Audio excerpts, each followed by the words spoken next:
We got out of $45,000 in debt in 6 months, and we're gonna tell you guys how we did it.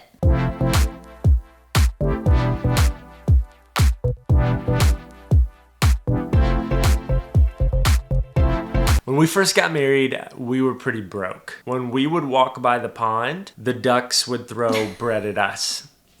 That's how it was. Ducks. We both needed new cars, so when we first met, we both had new cars, which we bought new cars. So 2 nice car payments. On top of that, student loans, which we're not even gonna get into. So we both are basically making pretty average salaries at the time, not enough to where we could save at all. We were kind of living really paycheck to paycheck with our debt. This would be a great time to go back and watch our first video in this series where we talk about something called a unified vision, because that's exactly what we did. Is we sat down and we made a unified vision together on how to get out of this debt so that we didn't have to live paycheck to paycheck anymore. And that's what we did. We made a plan and we started to execute. We want to stop right here though and give a disclaimer that this is hard. This is hard. Yeah. There's no very quick fix to getting out of debt. It's not gonna happen overnight unless somebody wonderful steps into your life and just pays it all off, which we also believe in. Keep praying for that. God answers prayers in crazy ways. But go into this knowing that it's gonna be a season where it might be a little bit harder. We have some resources linked down below, some books and other things that kind of help guide us along the way. So if you wanna check those out, just click the links below. Part 1 was to lower our expenses. So we had to do something that was really not fun for us, and we had to decide to sell Noah's car. Sad. Noah had to be the one that took the heat for this one. It was tough, especially because in the beginning of our marriage, Maddie worked out of state 1 day a week, which pretty much meant that from the time I woke up until the time I went to bed every single Monday, I had no vehicle and a full-time job that was not remote. So as you can assume, I bummed a lot of rides. Thank you to everybody that helped out. There were a lot of, hey bro. I'll buy your lunch if you'll come pick me up and drive me around all day. I walked places, where I skateboarded places. It was just crazy, but we did it. It actually led to us saving almost $500 a month on the car payment, plus the insurance was like an extra $125 a month. And we took that money and we started putting it down on Maddie's car so that we could pay it off as quickly as possible. And you can imagine this also brings a lot of unity into your marriage, because every night you're having to over communicate about what your day looks like the next day and how we can both share the car and get from one place to another. So this is also a really great way to come together in your marriage. I was like, hey girl, you using the car at 11:15? Only if you buy me lunch. Another way that we cut our expenses was your classic cutting, eating out every single meal. This is probably harder for me than it was for Maddie because I'm a big Chick-fil-A guy. Is food okay? I like food. There's something about the convenience of like, I'm hungry, let me just grab food that's already prepared by someone else. Especially when you're newly married too, because it's just 2 of you. So you're kind of thinking like, oh, well, it's just 2 of us, I don't want to cook. And really at the time, I don't know if it was easier for you because I was a terrible cook. I did not know how to cook anything, and I like didn't have the desire to learn at the time. Yeah. So this was like a transition for both of us. That was a dark season in our life.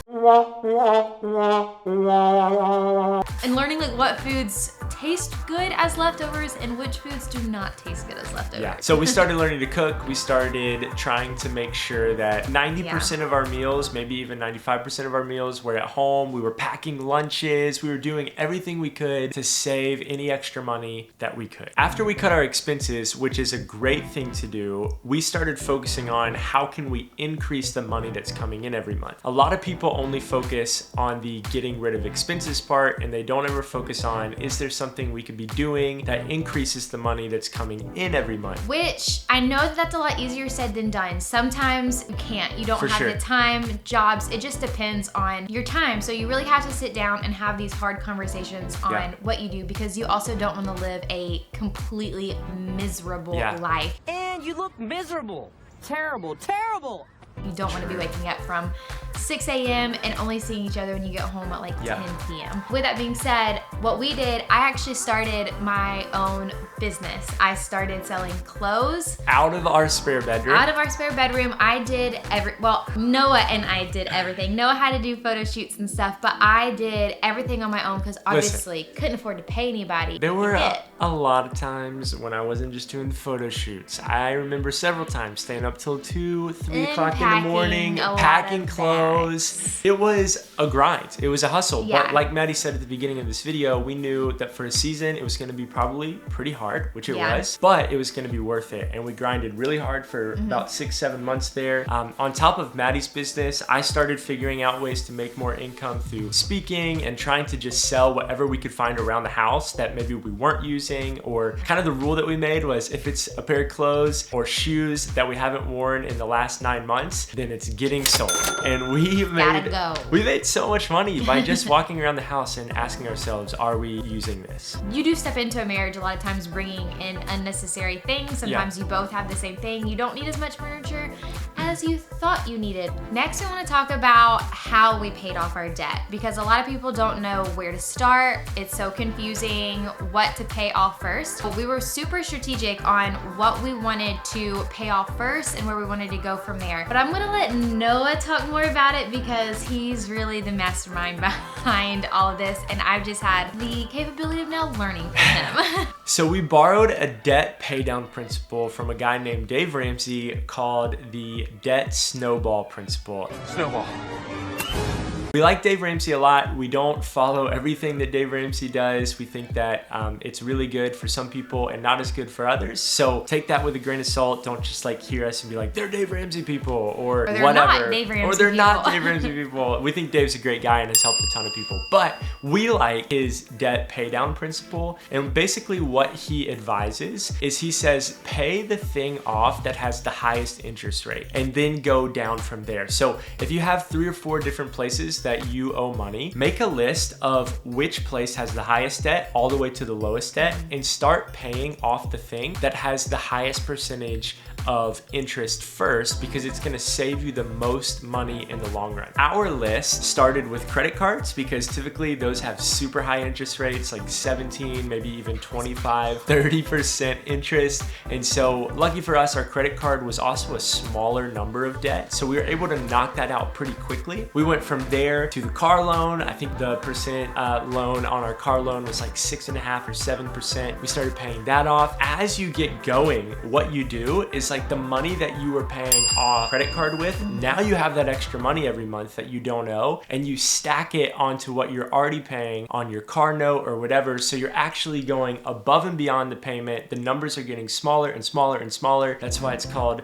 the debt snowball. Is the debt gets smaller and the payments get bigger that you're putting down on them. It's a brilliant concept. We'll link below Dave Ramsey book where he talks all about this if you want to check out more. I do want to preface, celebrate every single thing that we got out of debt, big or small. We celebrate it. Take a little bit more of that money and go to like a nicer dinner and like treat yourself, because if you don't do that along the way, it just becomes kind of exhausting, and celebrating is just, it makes the process way more encouraging to you that you can do it and that you get to celebrate after. Okay, so a quick recap of this video. Have a unified vision. Get together, know what you're going after. Now it's time to plan. Plan what the next steps are. Part 3, lower your expenses, and part 4, increase your income. Finally, part 5, be strategic about debt pay down and what you're gonna pay first. Okay, if you hit any of your goals that you are trying to reach, paying off things, please let us know down below, because we want to celebrate with you guys. It's so exciting to get to a place where money is not controlling what you are doing. We are so pumped for you. We're rooting for you. We also want to let you know that it helps us so much if you like and subscribe to this video. It helps in the YouTube algorithm, and we would love to help more people with finances. One of the ways that we're going to help is we're going to release a 3rd part to this 4-part series where we talk about how we got into investing, some of the things that we've learned the last 4 years of investing, and we really think that it'll help you. So stay tuned for that video. But until next time, love you guys. peace out.